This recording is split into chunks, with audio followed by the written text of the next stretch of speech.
السلام علیکم بھائیوں، تو یہ ہے قربانی کا اونٹ جس کی ٹانگ جو ہے ظالم وڈیرے نے کاٹ لی ہے۔ یہ واقعہ جو ہے سندھ کے ڈسٹرکٹ سانگڑ میں پیش آیا ہوا ہے، اور یہ واقعہ اس وجہ سے پیش آیا ہے کہ یہ جو اونٹ ہے وہ اس کی کھیتی میں گیا، تو اس وجہ سے جو غصے میں آ کر اس وڈیرے نے جو ہے کہاڑی سے لے کر ان کی جو ٹانگ ہے اونٹ کی کاٹ دیا، جس سے اونٹ نے جو ہے رو رو کر اللہ پاک کو جو ہے صدائیں کی اور اس ظالم وڈیرے کو بد دعائیں دی۔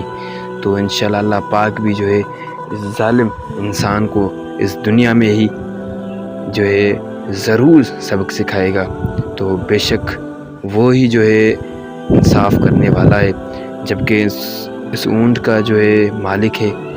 اس نے اس کا علاج کروایا ہے اور سرکاری خرچ پر اونٹ کو جو ہے کراچی روانہ کیا گیا ہے۔ کراچی میں اس کا جو ہے بالکل ہی فری میں مکمل جو ہے علاج ہوگا، اچھی طرح سے سرکاری خرچ پر ہوگا۔ اور جو یہ ٹانگ لے کے کھڑا ہوا ہے شخص، اس کا یہ اونٹ تھا، اور جو ہے جن ظالموں نے ان کی ٹانگ کاٹی ہے قربانی کے اونٹ کی، ان کو بھی جو ہے گرفتار کر لیا ہے سانگڑ پولیس نے، اور بالکل اللہ پاک انصاف کرنے والا ہے، اور ان کو بھی جو ہے